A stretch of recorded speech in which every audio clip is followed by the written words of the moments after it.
Hello, everybody. I'm Russell Hill, the host of WTF, and that is What the Fixed Ops to all you out there. And I'm joined today by.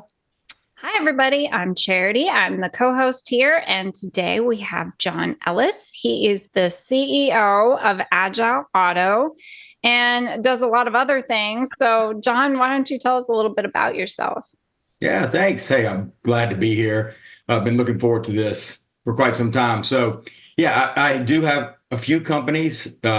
Obviously, Agile Auto is my primary focus. I have two other companies called BEV Everything. Liza Borges likes to call it BEV Everything, and I like the way that sounds. That's our electric vehicle consulting company, and it's run. We're actually going to make a huge announcement on Monday that we have just hired an executive from the largest North American EV manufacturer retailer. So I've given away where they come from to run that business with myself and Duran Cage, Roger Conant, and a few more. So we're excited about that.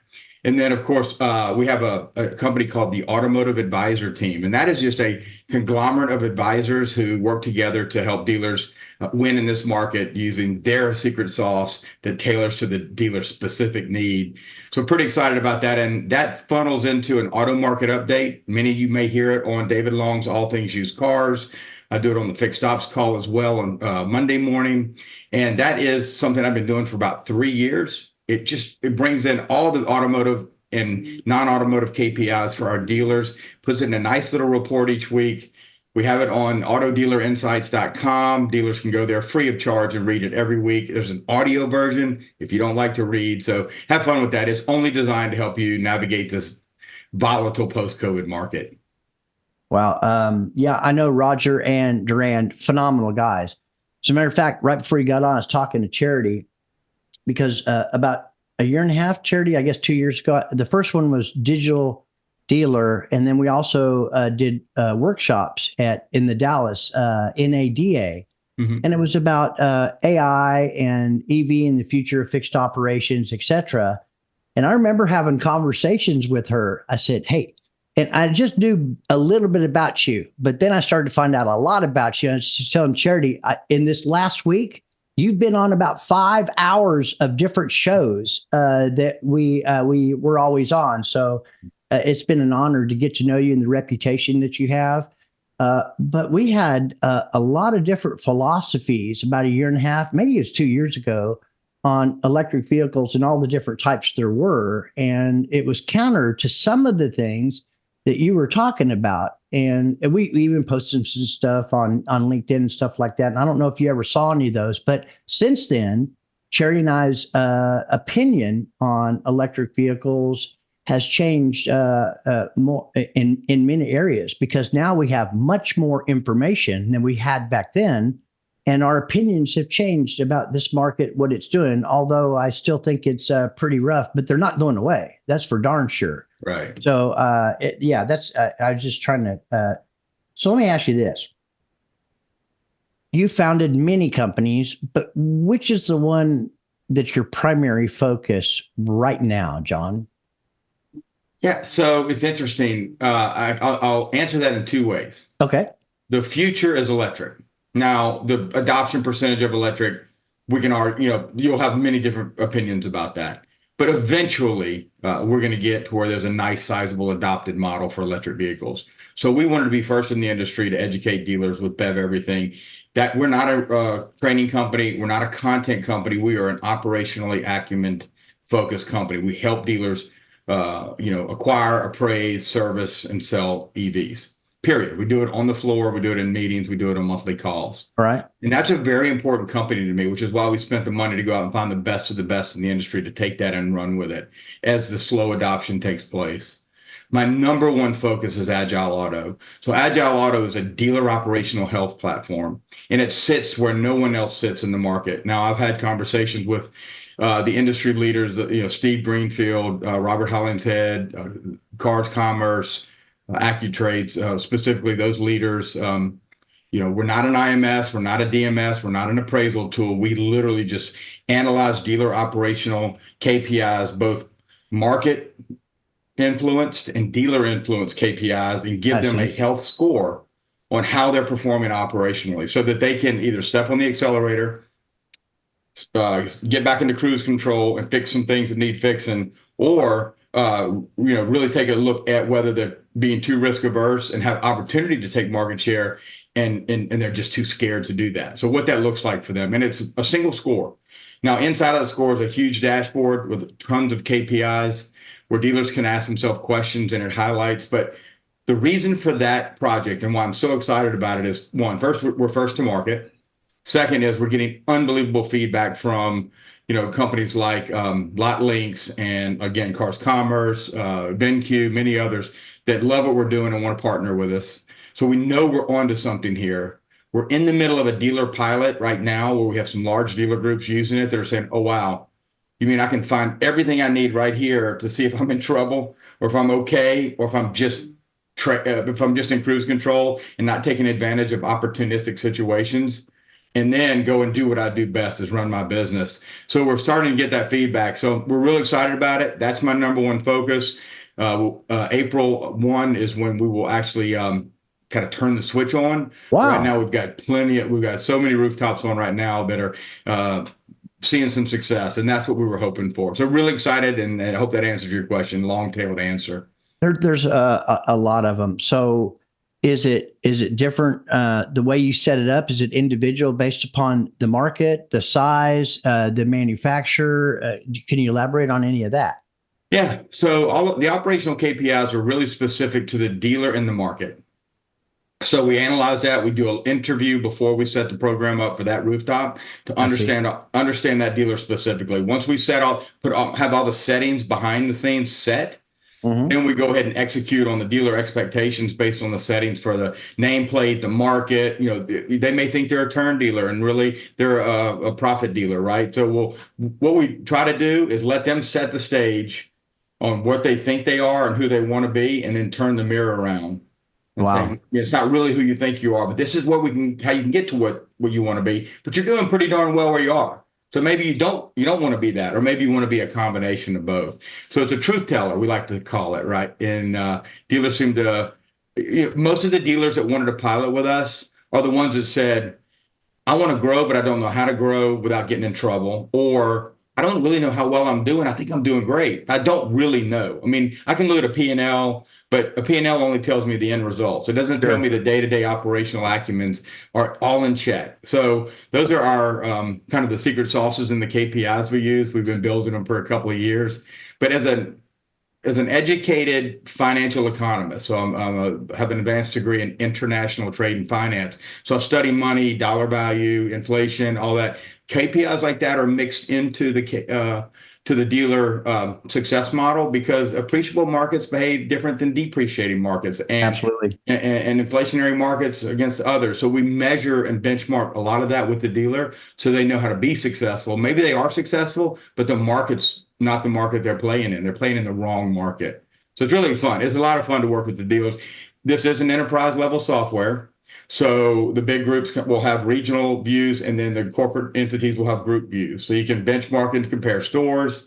You can compare regions, and the group itself has its own Agile ratio, dealer health score. So regions can have health score, the group will have a health score, and as well as the store. So as a region manager, they can see immediately which stores need more inventory, less inventory, which ones are not optimally performing in the inventory they have, and why is that? Is it channel? Is it, is it integrity and front end gross? What are the reasons why your inventory? It could just be the wrong inventory. So all that is analyzed, and literally as quickly as you can scroll from left to right and look at the dashboard, you can get those answers pretty quickly. Have you gone through anything in here starting a new company from scratch like that? In what way? Yeah, well, just getting it set up, rolling it out. Is it, just taking a risk like that? Yeah, so I've been an entrepreneur most of my life. Oh, be it Russell, I was with Cox Automotive for almost 17 years. I retired from there at 55. Before that, I was with Gulf States Toyota for a while, running their FixedOPS marketing arm. Now it's force marketing as we know it. And then I've been in retail before and in telecommunications. But I started a company right out of college called Sales Leads Incorporated. I was, right out of high school, selling sales leads to the Chamber of Commerce. And I'd just go down to the permit office and find out who was starting a new business. I did that while I was in college. I started a computer company when I was out of college that I grew and sold to CompUSA. Later, I started I'm a Marine, as you know, a deployed combat Marine. So when the second wave of war started happening, I started a company called Homesick GI, and we built these websites so that deployed GIs could communicate with their families back home, and mom and Wow. dad could see their, the beards getting gray, or little league baseball game. We sold that to monster.com when they opened up military.com, their little version. And these aren't big $1 million sales. These are small companies. And then a few years back, I started a trucking company with a friend who needed a little bit of help. That was probably my only failure that was substantial. Trucks are expensive. Maintenance is high. Driver security is tough. So I quickly reeled out of that after a couple of years. And once I had these ideas for years, but once I retired from Cox, I was able to use all of those learnings over the years, things I did right, things I did wrong, things that I wanted to duplicate, and started these companies. Yeah. How long did you serve, John? 4 years. Yeah, Well, I was an infantry Marine. I was what we call, probably not existing anymore, a dragon gunner. So I was an anti-tank infantry Marine. well, thank you for your service. Something that just popped into my head that maybe I did know, but I didn't put two and two together. So I got to ask, I've done business with Gulf States Toyota probably since 2002, 2003. When were you there? Yeah, so it was a stint in the middle of the Cox Automotive journey. That's why I didn't get my 2015, 2016, early 2014, right in that middle time right there. Okay. All right. Just so I'm sure we know a lot of your name. Shelley Washburn was my leader, and she's over at I think Group 1 now. I just had a meeting with her. Yeah, she's great. Yeah, she is. She reached out to me, and Gary Guy reached out to me. My last two companies, we did business with Group 1, and we're not doing business with them currently, but I think that's fixing to change. But yeah, she's when I first met her, or actually not, I met her afterwards, but heard her name, became familiar with when she was Gulf States Marketing. Yep, that's right. The marketing, FixedOPS marketing arm of Gulf States Toyota, right? Well, now John Fitzpatrick's Forced Marketing now. Yep. Yeah, they it was a few years ago, 2 or 3 years ago, something. They bought it. Yeah. It was a great buy. John Tappy. So Nate Murphy and Bob Gage and all those guys, man, tremendous guys. Yeah, we've done business for a long time as well. So let me ask you this: what problems are you actually seeking to solve in automotive? Is it one? Is it culmination? Is it all over? Yeah. Yeah, that's a great question. It's really the reason I started this business, the why, right? I love Simon Sinek. His why is my why is simply this. I consulted dealers for years, and at Cox, one of my roles was major accounts from Manheim, managing inventory strategy for the largest dealer groups in North America. And even with them, I saw inconsistencies and bottlenecks, even with with the best consultants, the best financing and accounting and auditing arms, still not being able to figure the market out. So I helped a lot of them at high level think differently about that. But when the pandemic hit, I had to, it was the first time in many, many years that I've had to say, I need to become an economist again. I need to remember my economic background and what I loved about that, and learn more than just automotive.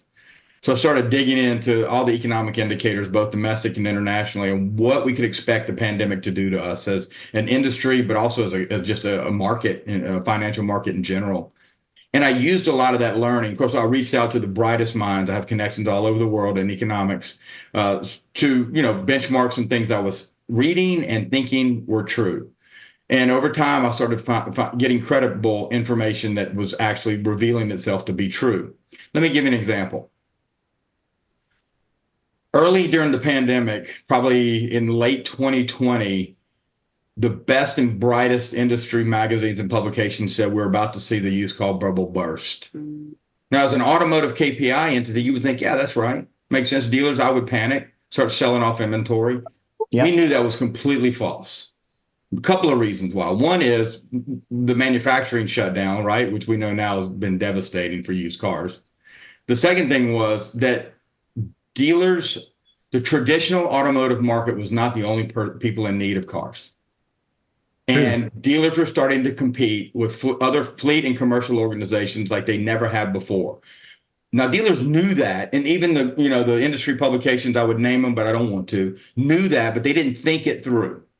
They weren't thinking about long term and how with competing entities in the auction lanes and in any other area of acquisition, that these companies that used to rely solely on new cars now had to rely on late model new, and that wasn't going to change for a few years because the manufacturing of new cars was not anywhere near ramping up. It didn't happen until late 2021, early 2022. Many instances like that where you're only thinking short. I'll give you a second one. Right now, new cars are being incentivized like crazy. Day supply is averaging around 100, 80 for Ford, 120 for Nissan, I think, or there are many different variations, but 85 is probably a good number as average day supply. We haven't seen that in forever. True. Plus, OEMs are incentivizing the heck out of them and cutting interest rates.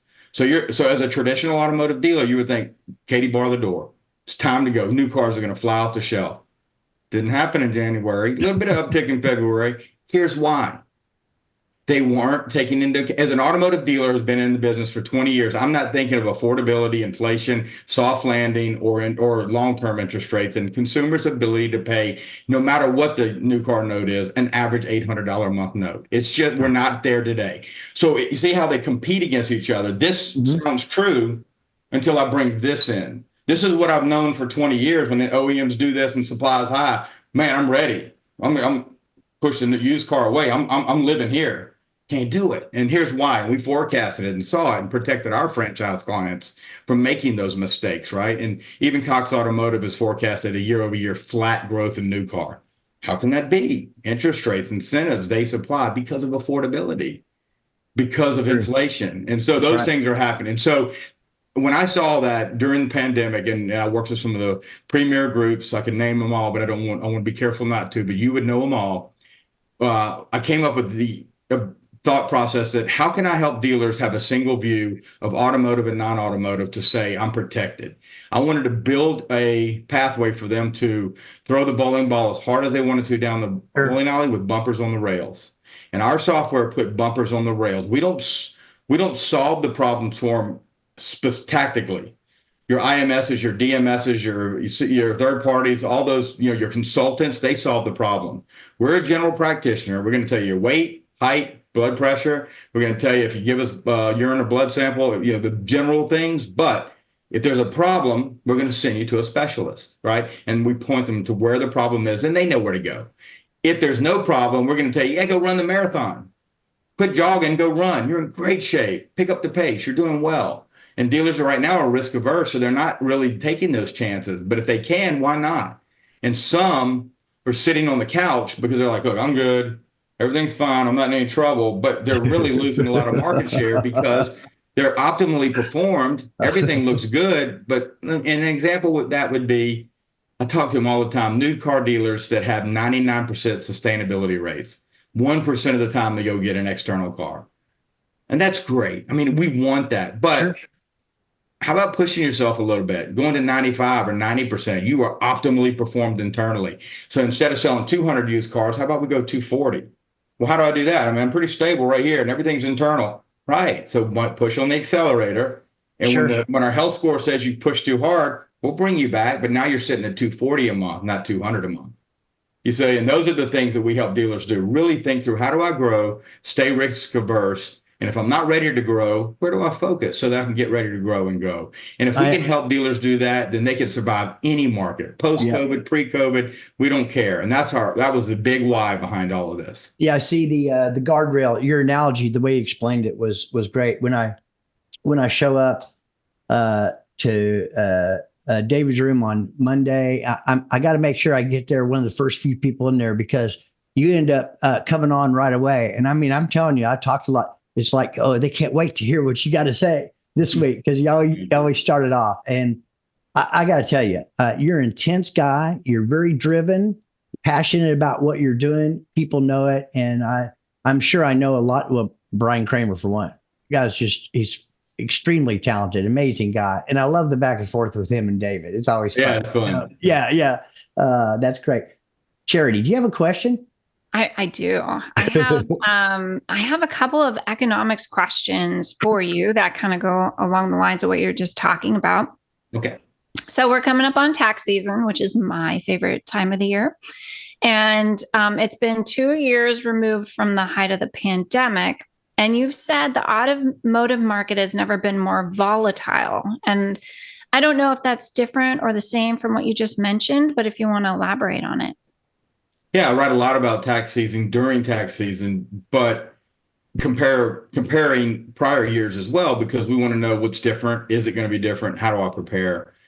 So this year's tax season is an interesting one because all the news pre-tax season was we're going to be 12.5% smaller on our refunds. So if I'm a dealer, I'm thinking, okay, I need to be careful, right? And rightfully so. Yep. The second thing is we are in a recessionary environment. So most people have debt problems and they have to think about paying off debt with their taxes. All right, get that. So we monitor that for them to make sure that when we give guidance, we never tell anybody what to do. We just try to give guidance that is rooted in evidence. So we're watching the market, and what we're seeing is early filers are getting 2 weeks ago it was a 2.5% growth in return. This week it was a 5.1% growth in the amount of dollars per return for the early filers. Now you can assume as just a general assumption, most early filers need the money today. So they're your lower income folks who are going to get the break. The break comes from if their wages didn't grow to inflation, the 7.1%, let's say their wage grew 3%, the government already does an adjustment from 3 to 7.1 automatically. Second is there's an additional child tax credit hit plus for them in there. So that's what they're seeing, and that's why you can't fool ourselves. At the end of the season, we'll probably see a 12.1% reduction in overall refund growth. But most of those will happen with the folks that are late filers who have money, are not waiting for the check. And those folks are want-based buyers.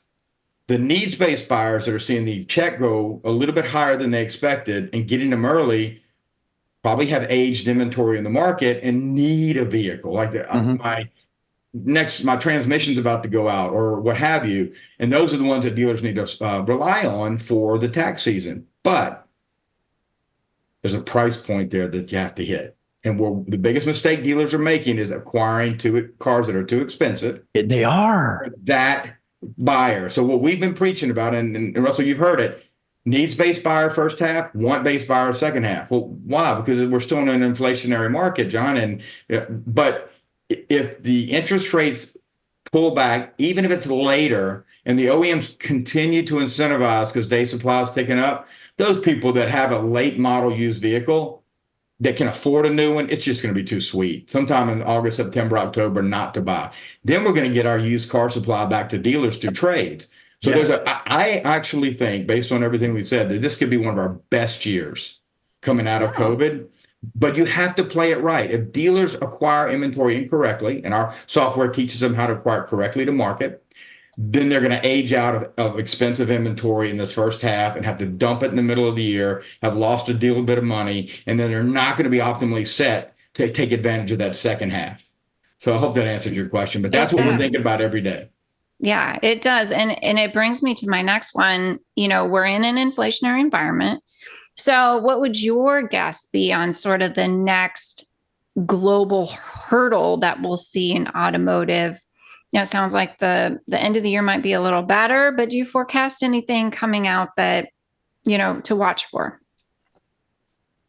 Yeah. So I'll bring you into my electric vehicle mind now. Okay. So there's been a very strong pullback in the positive and news or favor to electric vehicles by the OEMs, not by the government so much, but by the OEMs. I'm going to say this as neutral as I can. OEMs made a huge mistake. And here it is. Just because the government is incentivizing electric vehicles doesn't mean that we need to go all in. But there was so much money on the table. Oh my gosh. To take advantage of. The next thing I know, with my last 2 years with Cox Automotive, I was spending EV battery solutions.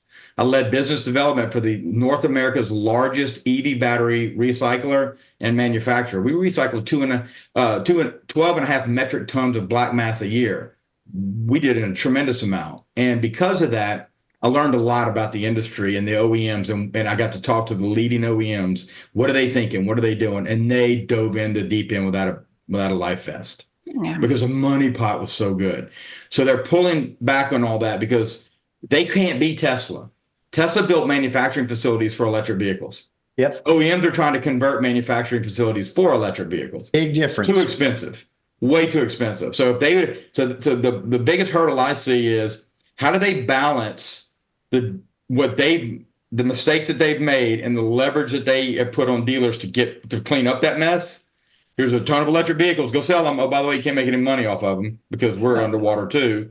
And following the production of what's next, right? Now, some of them are going back to gas as a leading production line, but they're not exclusively getting rid of EVs. So how do they balance what they're giving next year and the next year with what the market's saying? Hey, I think I like an EV.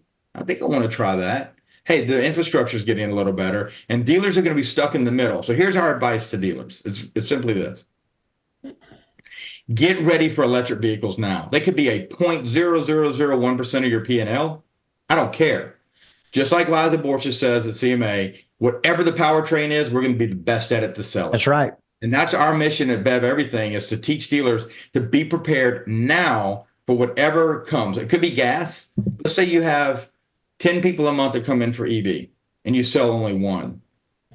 You've educated 9 more. They trust you. You built a brand loyal customer, and they maybe they're your next EV buyer. That just wasn't right from this time. How much better is that thing to say than not being able to answer questions or force an EV and down, the purchase path and then have an angry customer. So I think that's how that is what's coming, Charity, and I think that's how we combat it. Let me guess. At this very moment, another vendor is walking up to your lot with something shiny to sell. Before you head back and hide in your office, let me take a minute to tell you about my friend Dawn Pelham and my friends over at Global Dealer Solutions. They exist to help you find solutions to problems, some of which you might not even know you have. Best of all, they can manage as many products and services as needed for you, helping cut down on multiple vendor visits and distractions. And if you need anything, you have one number to call or text for the response all dealers like to hear. On it, GDS understands that successful dealerships require more than a set it and forget it mentality. And they'll be with you every step of the way, from setup, implementation, training, and support. And if necessary, they'll even cancel non-performing products for you. No pushback, no arguments, just a solutioneer executing course corrections as needed. Check out gdsdealers.com to learn the difference and set up a time to meet. Let's see if they're a good fit for you. Yeah, I think there's a great question, Cherry. I remember early on, big push, right? Big, highly incentivized. I think it was last year, whenever it was, Ford lost a ton of money, and all of them did, that bought into that thing. And it was like you were trying to cram something down their throat. And the information they had was very limited, and it really wasn't what they thought based upon the advertising and word of mouth. And so there was a pullback, and now I think there's going to be a realigning. It's here. It's not going away. It's going to be part of, and I totally agree. We all agree that you better get into it now. You better get ready for it. Better get the infrastructure. You better get the techs in there, because this is our shot to what we've lost to the independents, to get a lot of those customers back in. Everything I say, I heard it from somebody else, but it's like people are, no more oil change. No. Tires are the new oil changes. I mean, there's so much opportunity there. And yes, they haven't been coming to you. Now they're going to have to come to you for a little while. And I see Pep Boys and other companies starting to get into mobile service. God knows what they're going to be getting into, but they're going to be playing catch up. Right now, it is our opportunity to seize that market right now. If you don't get into it now because the cost of training and setup and all that, think about it when everybody else is doing it. Then it's going to cost you an arm and a leg, and you're going to be behind the 8 ball. You're going to lose. Yeah, so true. I I can tell you, we can flip the paradigm on the 70-30 with independents taking our business. And I've Yes. owned a Tesla for 10 years. My father's had them. I don't take them anywhere but Tesla. GM was the largest non-Tesla service center outside of Tesla the last few years. I'm not taking my Tesla to a GM store. Maybe it was just tires or something, windshield wipers or what have you. My point is, that's your customer. As an EV retailer, that is your customer, and for life if you do it correctly. Most people are leasing or buying EVs for short periods of time because technology is increasing. Oh my gosh. You get over-the-air technology updates, I'll grant you that, but the battery technology, and I know the battery really well now, chemistry, architecture, and design. I've taken them apart and I've put them back together. And I'm telling you, the advancements in chemistry and architecture for batteries over the next few years, I'm trading mine in every 3 years because I want the latest and greatest. And so thinking through it like that, I mean, there's so much opportunity for repeat business and fixed ops business. Absolutely. It's not difficult. Working on an EV is not very difficult. The battery, opening the battery, that's a different story, but we're getting there. Most manufacturers have a pathway. When I was with Cox, we were the mediator between the dealer and the battery manufacturer and the OEM as part of that scenario. And we would do the root cause analysis and be the one that opened the battery, not the dealer. The dealer would get a brand new battery, put it back in the car, they would go about their business, or a refurb battery. And that'll probably stay for a while. It's very difficult to have high voltage work being done at that level, 800 volt battery. So there's solutions already, but still the fixed ops people were very impressed with the customer experience, the revenue off of that, and the way they kept coming back asking for more help and more help and more help. Yeah, I don't think I'm any different than anybody else out there. Don't have an EV. At first, I was opposed to him. I'm not opposed to him now. But it's with technology in the next 3 years, what today looks like, it won't even be remotely the same on what the capabilities are and what they're able to do. I get it. I do like the sound, that sound, and I know those are coming out too. Yeah, mine sounds like a spaceship. So when I back up, people all around me, it's got that whole like this. Yeah, it means, and everybody's like, "What's that?" I love it.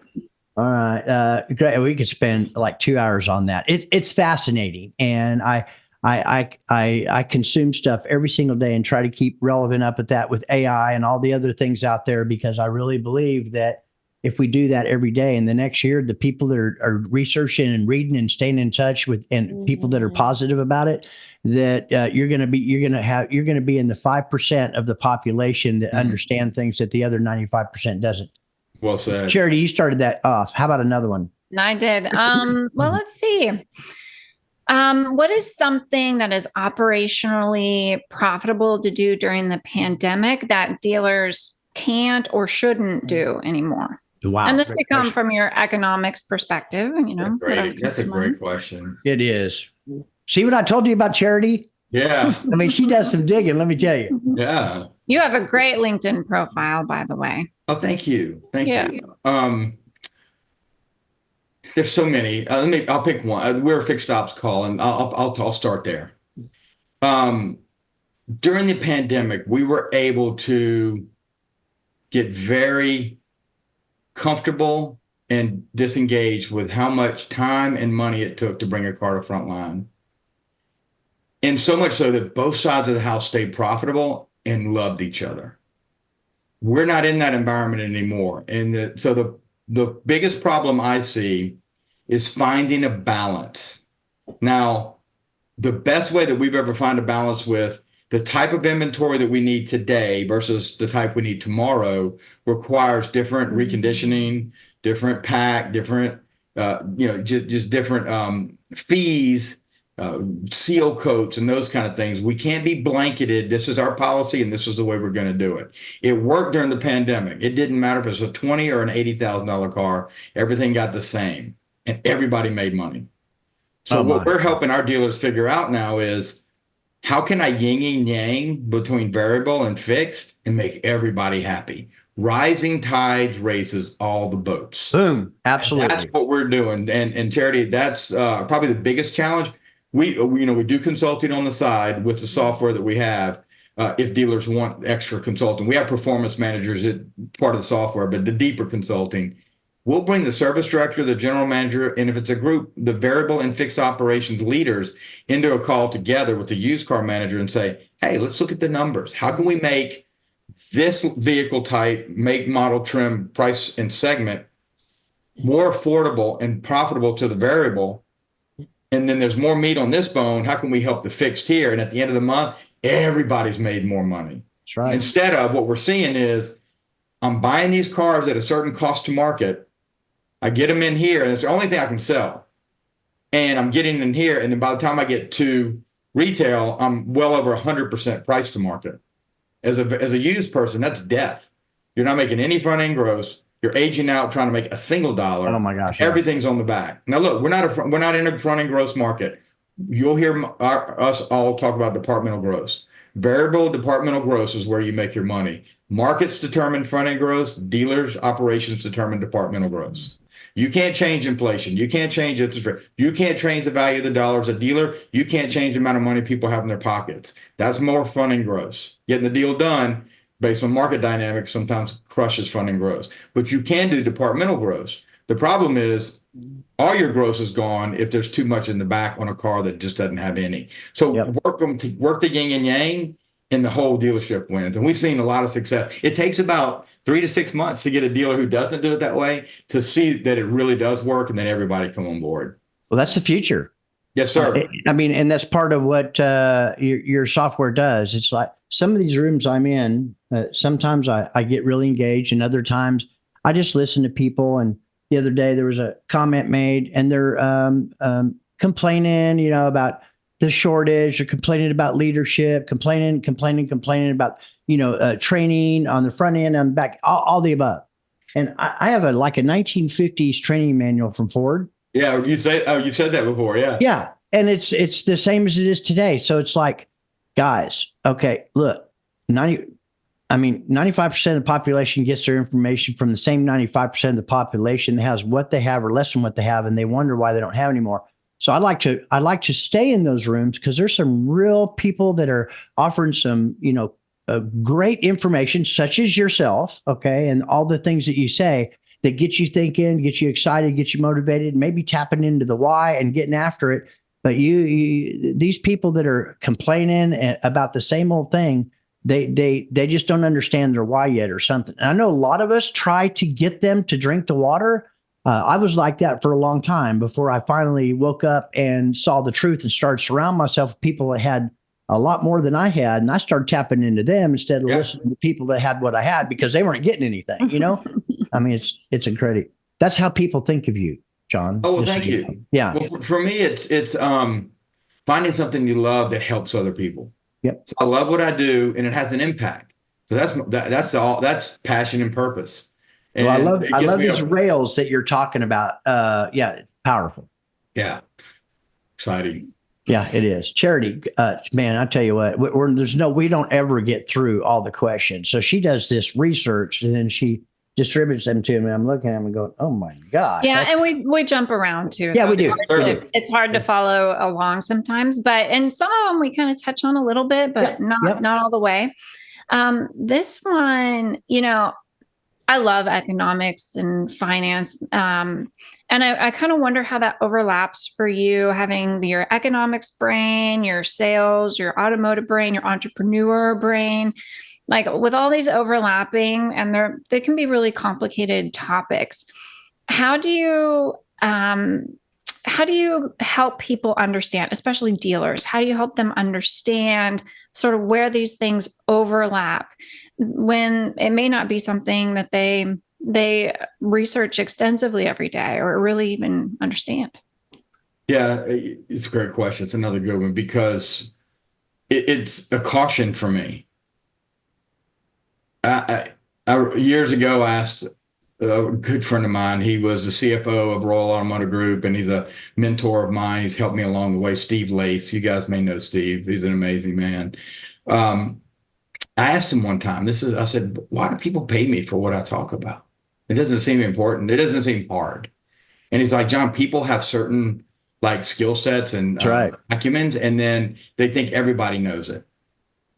And so when I explain it, I have to remember that they don't. So how can I explain it in a way that people don't eyes glaze over?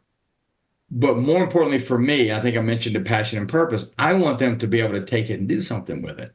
I don't just want to tell them. So you'll find that most of these big house economists, and they're great at what they do, just give you the economic news. Right. Even if it's in automotive, and it's really valuable, but they never drill down to how can a dealer operator use it today? And how can they think about tomorrow to behave differently? So what I try to do, Charity, and first of all, I try to explain a reason with math, not emotion. So when the dealers doesn't see the direction, I try to show them with math so that they see the numbers, whatever. And then I try to tell how I arrived at the math in a story. So if I do, Nice. I've done a few 20 groups. I do GM virtual presentations. And when I build and I do use PowerPoint, people say, well, don't do it. But when I build my PowerPoint, it's more pictures. There's no words, graphs, but pictures. And I tell stories. I tell the story as if I'm running the operations today. If I'm a dealer and I see this is what I think about, and this is what the external dynamics do to impact that, and how do I hedge against those so that I can get to that end goal where I want to be. And it's all in storytelling. And of course, I don't have all the answers. And what I tell these large groups, because look, I work with some big groups that have people so much smarter than I am and have more access to more data, is I just want to tell you my story and what I see from 20 plus years in the business as an economist and an automotive, and hear what you think about it. And then you tell me what you see, and then maybe we can come to a strategy that works best for you. It's not one size fits all. And it seems to work pretty well. But you're right, Jared, it can get very convoluted if you just try to be analytical and high, try to stay up here, right? Well, the way you just laid that out, something just clicked of why people, I think, gravitate towards you, even with the number stuff, because it can be eyes glazing. It really can. And you know how we are, ADHD type A personalities, a lot of us, and especially GMs grew up on the variable side. And sometimes they don't even understand really the financial statements, Right. Yeah. So what I see, there's like what you're talking about with your company, boundaries, bumpers to stay. So you can tell you're very passionate. You're very confident. You have great voice inflection, body language. You factor that with telling stories. And you don't stay on any one thing too long, where people go, okay, are you done, John? Are you about done? I don't see any of that. This is what I've picked up over the last year and a half, getting to know you and watch some of the interviews you do with other people. And I think that's why people do gravitate towards you and want to know, because you tell a story. The story is everything, isn't it? Yeah, certainly. I'm a believer. I love parables, right? Jesus did a great job of telling Absolutely parables. It's the only way I can understand it, right?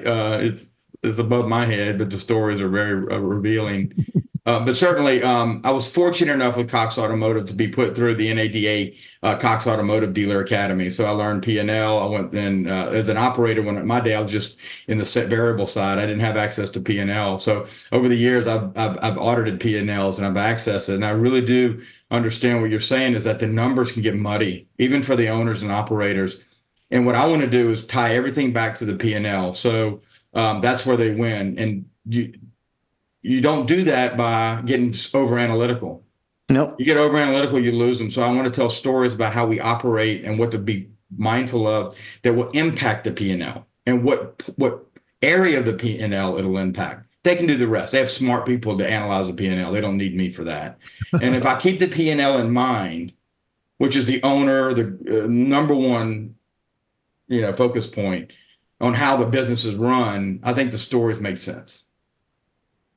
Yeah. So what made you choose, when you first started out, to get an economics and international trade degree? Did you have another plan apart from going into automotive, or did you end up here? How did it all happen? It's tough.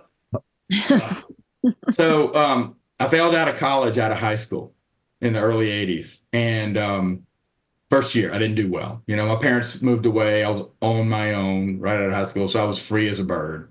So I joined the Marine Corps. When I got out of the Marine Corps, I went back to LSU, and I was just, I was making it. I was going to graduate. We were done. And I met an economics professor my sophomore year, and I took, having an elective econ class. And I went, man, this is easy. I love Plus, this. he told you a story too, right? He probably told me the story. And we got to be friends. He was a student teacher, right? So he was young like I was. And I just gravitated towards economics, but I'm a math person too.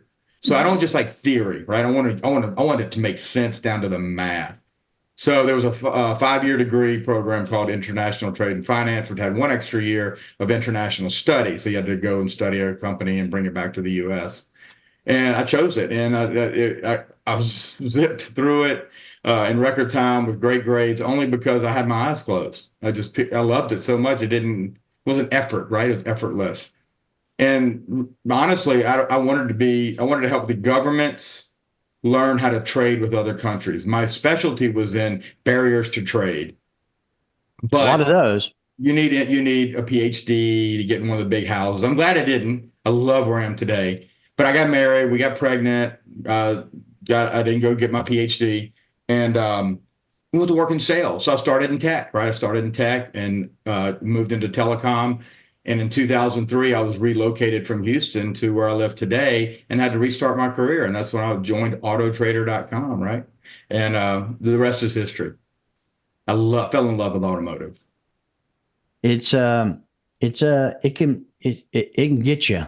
I know it's a huge industry, man, but I mean, whatever your why is, whatever dream you're chasing, whatever education you have, whatever stumbles in the road you had, if you get serious and you realize that it's a profession, you can make everything that you want manifest itself. It is. And it's a small industry too. Now, I had 39 years that I've been involved in the industry, and it's like your reputation is really key to everything. Because if you really mess something up, it travels so fast. It's especially now post pandemic with all the social media stuff. I mean, it's like you can destroy your company if you're stupid enough to be engaged in stupid things. Yeah. Well, and don't hold yourself accountable. It's okay to mess up and apologize. Sure, absolutely. But your heart's got to be in the right place. It does. And it's very revealing. You know what I love about this industry? It's real people. I was a senior vice president for a telecom company in Houston, flying in the jets with Rala Huff, the CEO of the company, ex-Frontier guy, put the AT&T merger together with Frontier. So I was with the big guys. Wow. And they were great people, don't get me wrong, but it was so up here. I mean, everything was leveraged by equity, and we didn't think like the day-to-day folks. What I love about automotive is the people there at the very top think like day-to-day folks. They think about the business every day. We're all just real people. And I don't say other industries are not real people, but this one's different. It is. Yeah, I can connect with anybody from the C-suite down to the porter on the lot. We're all the same people. We all think about it the same way. We're all working together for success for the dealership, and that's all that matters. Yeah, you're humble and kind, and those are tremendous ingredients to be success. And you help people. Yep. No, and I love it too. You can't get it out of you. I just can't get it out of my blood. It's just the people are amazing. Yeah.